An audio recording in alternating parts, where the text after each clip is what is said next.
VR, the podcast dedicated to all things virtual reality gaming and news. I'm your host, Jeep Girls, community builder and caster, and I'm thrilled to bring you a unique blend of expert insights and exciting updates from the world of VR.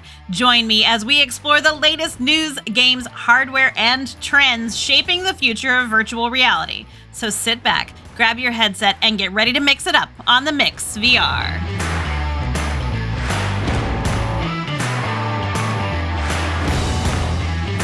The world of VR game development is an exciting and rapidly growing field. With the rise of virtual reality technology, game developers are able to create immersive and interactive experiences that transport players to entirely new worlds.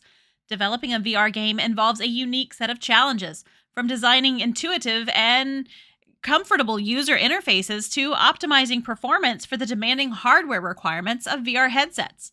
It also requires a deep understanding of how to use the unique features of VR technology to create engaging and memorable gameplay experiences.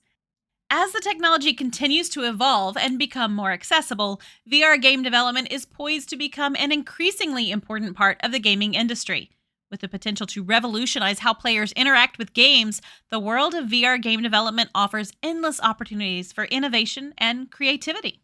With new games coming out regularly for virtual reality, it takes something special to set yourself aside and to make yourself stand out with the VR crowd. And today, my two guests, I believe, are definitely doing that. All right, ladies and gentlemen, well, I am here with two fantastic, hot, and upcoming game developers for you today.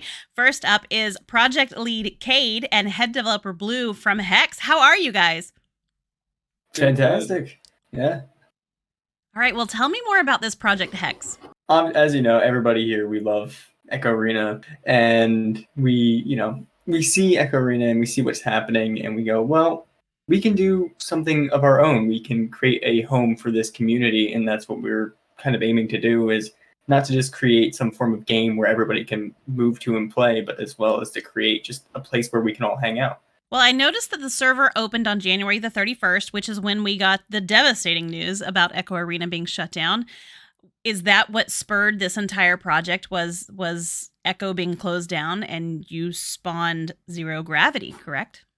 Mm-hmm. Yeah, we called it back then, it was Project Z-Grav, and that kind of just all jumped off of there. It was a big old bouncing point. And Blue, you joined the server February the 1st. When did you decide to join the team, and how did that come about? As soon as I heard the news, of course, I was well aware of the fact that, this community probably wouldn't take it lying down. So I knew that there was going to be projects in development trying to preserve the spirit of the game. So I reached out to various different groups of people looking to start these projects, trying to be a part of them. It just so happens that Hex was the last one to get back to me, but by far the one with the most potential. Now, Cade, you guys have over 2,400 members in the server now and over 100 boosts on the server. That is incredible. How does it make you feel? No. That's the largest number of boosts that I have seen anywhere. I mean, that's pretty astronomical. It's surreal to think about, because when we look at the statistics and all of this, when we look at how I've been doing social media management as well as community management for years now, as well as in my actual job as just a regular manager.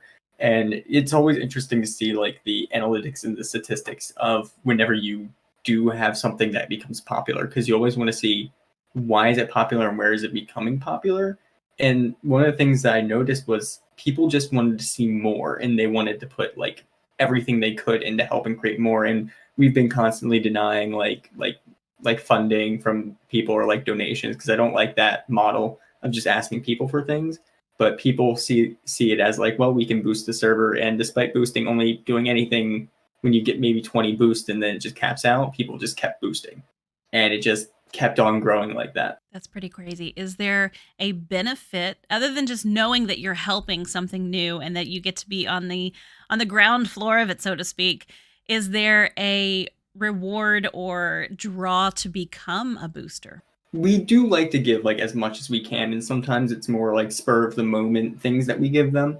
But the thing that we tend to give them the most, and people who boost or people who support us like that, is like super early sneak peeks. So there's information from the game that, like, let's say we're up till 4 a.m. like building a certain part of the game, which has happened countless times. Blue, you need to go to sleep sometimes, I swear. But we're like, we'll have these developments, and we'll be like, okay, what do we do? Take a screenshot, ping the boosters. Even if it's 4 a.m., they'll see it first, and then we wait till like 24 hours or the next night to give it to everybody else. That's pretty cool. So that's definitely an added benefit. Now let's dig into you two just a little bit. I want to know more about both of you. So Cade, let's start with you. When did you get into VR specifically? 2016, had a family friend come over with a DK2, the Oculus Developer Kit 2, and plugged it into a computer, and it had me hooked immediately. I bought a Windows mixed reality headset after that, and now I own 8 VR headsets and continuously just getting more. Now, are you looking to expand your collection of headsets later in this year when they come out with the Quest 3, or are you going to stick where you are? Have you considered the PlayStation, the PSVR 2? What do you what do you see on the horizon for that? So I'll definitely be getting the PSVR 2 eventually. It's going to be a bit because I've got a lot of like financial things I got to do in real life that are more important than headsets. But the next big one I do want to buy is actually the Big Screen Beyond, which is a new PC VR headset. And I'll probably stay away from the Quest because I got a Quest Pro and I don't need anything new since then. Okay, so you mentioned your real life job and that you've worked with social media and that kind of thing. What is it that you do, if you don't mind sharing with us? So most of the social media management and stuff like that's actually always been volunteer for when I do it, because I've been at a position where I haven't had too much of that genuine experience that I thought I can put to like a job application. So right now I'm basic. I'm a team manager at Target. I don't like it there. I'm trying to move out of that like cycle, but I've been applying for other jobs at like VR chat I just applied for, as well as just everything I'm doing here is something that I want to see if we can build off of. And how did you get into game development? What was the catalyst for that? Just watching the VR community grow and how everything kept changing and how everything kept building off of one another. I've known people who have been developing VR software and hardware since I got into VR in general.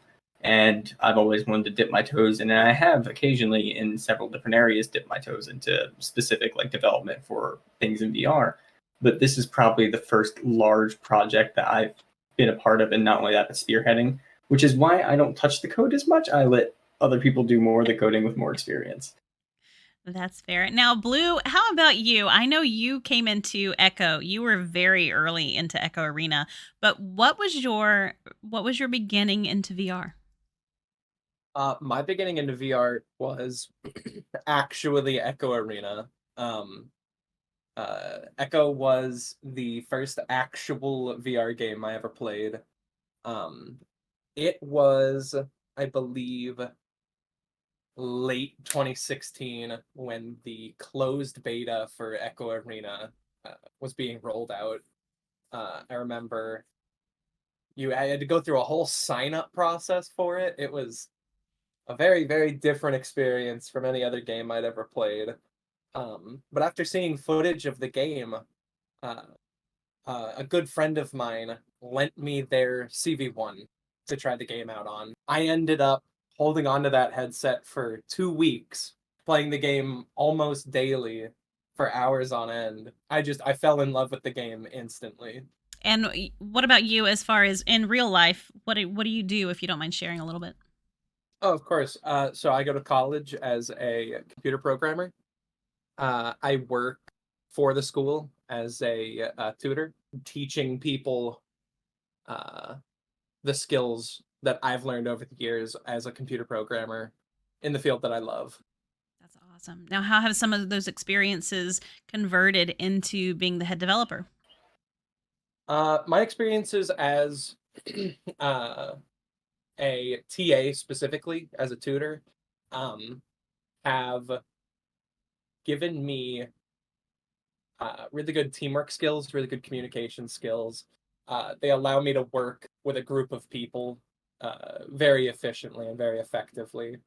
At Hex, we have a really good team of developers between management, artists, programmers, the whole lot. They're all great people, and I love working with them. Did you know, either one of you, when you were younger, that you wanted to be involved in game development? I mean, every kid at some point thinks, "Oh, I could make a video game. That would be cool." Growing up, everyone's an idea guy. It's like if I just had the skills necessary, I could make the greatest video game ever thought of, right? So of course, growing up, the idea of becoming a game developer was in the air. Um, I've been making games for probably close to 8 years now. So it's definitely been a long running goal. That's amazing. I guess the difference between dreaming it and actually doing it is putting in the effort behind it to get where you want to be, right? I mean, you've taken a lot of time, both of you have, to learn all of this stuff so that you can actually apply it and turn that dream into reality, which is really, really inspiring and very cool. Yeah, that's the big thing is it is always a learning curve, whatever you're doing, even if you, like Blue, have been working in, development like that for years, or like me when I've been doing management for so long. It still is a learning of like, well, I haven't experienced this exact thing. So it's been a lot of fun just working out the problems with everybody. Now, as far as Hex goes, we know that it was inspired by the shutdown of Echo Arena. What makes it different than other games that are out there now? So we're trying to make it far more original from the bones that were Echo Arena, because obviously we all loved our Zero Gravity disc game, and I think nobody was comfortable enough. Other developers were comfortable enough to touch Zero Gravity for a very long time, because in VR the motion sickness in Zero Gravity is bad if you don't do it right. So I think that's what gives us a big leg up, is that we can figure out how to do that movement without getting sick because we've been playing it for years already. So we can start building off of that, like with game modes or even mechanics that nobody else really could do in regular games. Like we're in planning with something called Hex Underground, which is our like more PvP style game mode. And instead of shooting mechanics, we want to do more melee style weaponry, and we want to see where we can bring that, because it's in zero gravity and you can do anything differently. That's very true. Now, thinking about not just Hex, but other games that you play, what do you consider to be key components of a successful VR game? Because obviously we can make lots of games, but how do we make sure that it becomes a successful game? I have a good thought, and then I think Blue also might have a thought on this, so I'll go first, and then I'll have Blue pop in on that. So a good thing I think that comes with VR games is weighted interactions. Everything you interact with needs to have some form of tactile feedback, either in just a simple controller vibration or how the actual thing that you interact with interacts with you as well. So you have to really dial in and balance certain things, like when you're throwing something in VR, how does that throwing with your hand calculate to the weight of the thing that you're throwing? And it's all about that interaction between both worlds, because you can do it where it's everything feels like air and nothing makes sense, or you can make sure that everything has the proper weight in the way it interacts with you. I would say that a lot of it just comes down to a certain level of interactivity. VR as a medium is very different from other video games in that there's certain expectations that are formed from being not a spectator of the game, but an active participant in the world you're in. If you see a button, you expect to be able to press it. If you see a lever, you expect to be able to physically move it. Right. You expect to be able to pick things up, interact with them, rotate them. Things that you wouldn't normally need to consider in a flat screen game, you have to consider in a VR game. Echo, for an example, uh, excelled in this with the little things. Things like physical UI, buttons to press for the terminals, the tablet UI, the wrist slider, the personal disk button, the emote buttons on the sides of the head. All of these little things compound into an experience that feels like you're physically in it. There's a multitude of little things to interact with. It's funny that you bring that up because it's not really something that you think about. Like I haven't thought about, when I'm playing a game, no matter what game it is, that the buttons push. It's just one of those things you automatically go and you press a button. If it's there, you're going to press it, especially if it's red and you're not supposed to press it. You want to press it. Always press the red button. Always press the red button. So it's one of those things that you don't really think about when you're in that immersive environment. But if it didn't work, you would definitely notice it. So that's a very, very important aspect of developing the game. And how difficult is that to put in so that everything operates as it should? A lot of it comes down to an iterative process. For example, currently in Hex, our UI is laser pointer based, which is a big VR cliche and one that we want to avoid. So we'll be moving to physical buttons later down the line. It's more complicated to do physical buttons, but the amount of immersion you get from that far outweighs the development cost. You don't think to yourself, okay, we're going to put in all of these 100,000 little interactions right now. I was playing the game and I realized I couldn't do this even though I feel like I should be able to. I'm going to add this, whatever this is. You add it, and then you continue to play, and you learn, I feel like I should be able to do this. And so, the process continues. So how big is that punch list right now? We had, 3 moments of that last night? Oh, geez. Yeah. So it's growing exponentially is what I'm hearing. Yeah, absolutely. You always find things that you think should be done better. So you always put it down and you think this is how it should happen. And then you iterate on that and you just keep building. Have there been any moments where you've said, you know what, that doesn't work at all, scratch it, let's start fresh? Oh, boy. Yeah, there absolutely have been. A lot of the very, very, very early work that was done on Hex that, has been around since like the first week of development is going to need completely rewritten at some point. A good example is we did have functional multiplayer about a month ago, and it was great that we had it. And it was great that we could tell people, like, we gave boosters that reward of like, yeah, you boost the server, you get access to the multiplayer build, you get to access the servers. And then the week that we were going to release multiplayer to the public for everybody, we had found out that the entirety of every single multiplayer system we had was completely broken.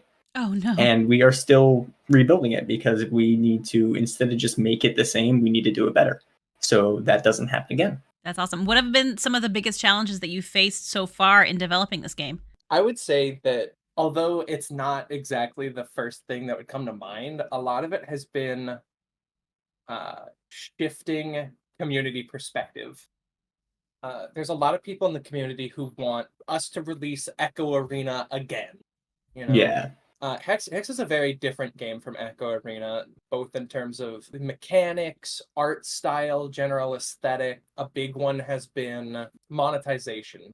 Our monetization strategy is planned to be very different from Echo Arena's.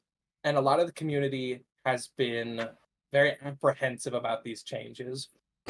For example, it took us probably it's taken about 2 months for people to realize that Hex does not take place in space. That's still ongoing, is people who just assume that. They go like, what do you mean you're doing, why is there buildings outside the window? Isn't this in space? It's not in space. Yeah, I could see that would be an interesting. Yeah, I saw some of the pictures the other day. It was beautiful. The artwork looks absolutely fantastic. So, that's all our amazing designer Jade Michael. He is Jade's mind-boggling. Jade is he's a different beast for sure. Yeah, he does some fantastic work. Beautiful stuff.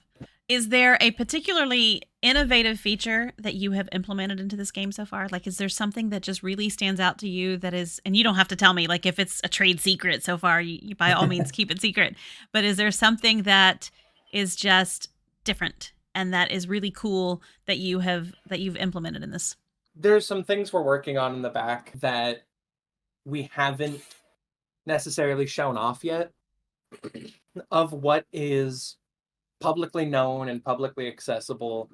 I think our most thought process, like, of what is different that we have that could be considered like, yeah, this is our big thing, isn't technically even like developed yet. It's just the ideas we have for our separate game modes, like Underground is like, yeah, we can build off of that in other ways that other people might not be able to, because we're not constrained by someone like Meta, or we're not constrained by having a specific developer team that needs to do something like that, because we can build. We're still in those early stages of what we are, to be able to discuss, yeah, we can continue and we can do what we want to do in comparison. That makes sense. The caster in me has to ask if you're building in a spectator client. Not currently, but we have an idea for one in mind that people might really like. Well, that makes me happy. Well, you guys are in the testing stages right now, right? We see a lot of action going on in the Hex Discord. Is there something that you would want to tell people who might be interested in checking it out? It's going to be a bit. And everybody should just have that thought process whenever they see a new project like that. People assume that because our server is so large, or because we have so much like charisma about it, that it will be quick. And it won't be quick, unfortunately. We would all love to see this done like the day Echo shuts down. And we hope to have something functional out by then, but it won't be the final product. It won't be something that's going to immediately be done that you can just play, and it's not going to be something we abandon either. It will be something that we continue to work on and make better for everybody. But just, it's more of a waiting game, and we really hope anybody who comes and joins gets to see us make that progress and gets to put in their feedback of what they think should be changed or what they think works well. And once we get that information, once we get everybody's thoughts on it, that's how we make it better. Okay, so currently, Cade, Hex is available on SideQuest. How is that going? It's going phenomenal. We actually, just the other day, I looked at the statistics and we had hit over 1,000 downloads. So there's 1,000 separate headsets that have had the game on them, as well as we're looking at different platforms as well. That is amazing. Oh my goodness, 1,000 already. It's barely been 2 months.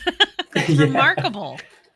And again, that's just through SideQuest. We're looking at App Lab currently, so we can get it into the more hands, because SideQuest is a little bit more difficult, as well as I'm looking at making it more accessible for people. So we're looking at making it possible for other headsets to play it, as well as like Steam VR, and also one day maybe even the Pico 4, which will be a great achievement, I think. So if you were able to do that and provide it for all of those different headsets, is that something that would be cross-platformable play? Yeah, so right now everything has been functioning with the multiplayer that we have had is with just completely cross-platform. So everybody who was playing on Quest standalone was able to play on PC, and that will be easy to replicate across other platforms. That's incredible. Oh my goodness, that's so exciting.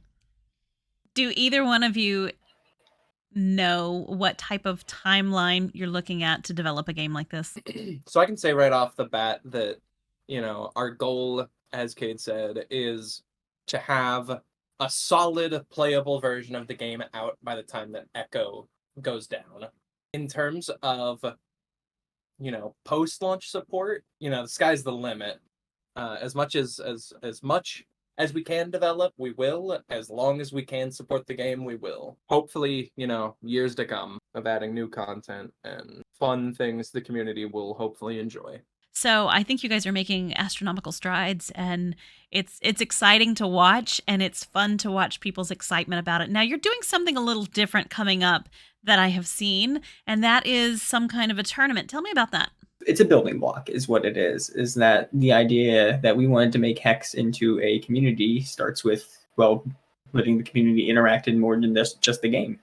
So even if our game isn't out yet, we can say, well, what if we host a tournament for another game? Let's say Echo Arena, which is what we're doing. And it allows everybody to interact. It allows everybody to feel like they're getting a reward, which they are. The number one team gets their team name in the game lobby. We're going to have an entire section in the game lobby for Hex tournaments, the current tournament and future tournaments, where the winners are in there. Oh, so that's it's cool. that like you can immortalize yourself and you can have fun. Like, this is one of the things that we have the luck to be able to do because we are so early, is to be able to say, like, yeah, we can build this community and we can have a place for everybody, even if it isn't just Echo Arena players.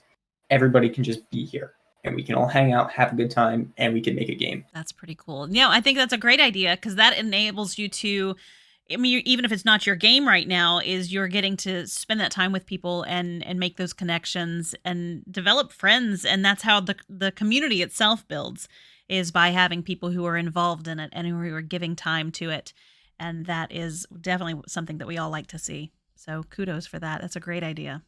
All right, well, do you have any parting words for us? I think I've kept you long enough. I mean, hey guys, check out the Discord. We'll be posting sneak peeks and updates there. We're hoping to have a new update out very soon. Now we're doing a 2-month of Hex VR update video of just things that are going on. So keep an eye out for that one, because I love editing those. I'm a video editor and a filmmaker at heart, so making those is one of my favorite parts of this. That's incredible. Well, I am very excited for you guys, and like I said, it's been a pleasure to know you on the other side of things in the gaming world, but it's definitely a pleasure to get to speak to you about the development side. This has been very exciting, and I cannot wait to see how this turns out. Like I said, I have checked out a good number of the pictures and looked into it a bit, and it is beautiful, and you guys are doing a great job, and the community seems to be happy with it over there. And I love that, and I love getting to be a part of that. And the fact that it's here on the ground floor is phenomenal. It's really neat to be able to see that from its inception moving forward. So kudos for making that public and for inviting people to be a part of it. That's really, really neat. Well, there you have it. That's Hex VR. I want to take a moment to say thank you to Project Lead Cade and head developer Blue for sharing some insight with us today regarding game development over there at Hex. You can join their Discord at discord.com/hex-VR. And from there, you can find all of their social medias to follow, as well as finding the cool content that they are creating and keep up with their incredible journey through this stage of game development. And in conclusion, the world of VR game development is a fascinating and dynamic field that offers endless opportunities for innovation and creativity. As the technology continues to evolve and become more accessible, VR games are becoming more immersive and engaging than ever before. However, developing VR games also comes with its unique challenges. As we heard from Cade and Blue, designing intuitive user interfaces to optimizing performance for demanding hardware requirements can be a challenge. Despite these issues, VR game developers are passionate about creating unforgettable experiences that transport players to new and exciting worlds. With the potential to revolutionize how players interact with games, the future of VR game development is bright and full of possibility. Virtual reality, real adrenaline. Until next time, stay immersed in the virtual world and keep mixing it up on the Mix VR.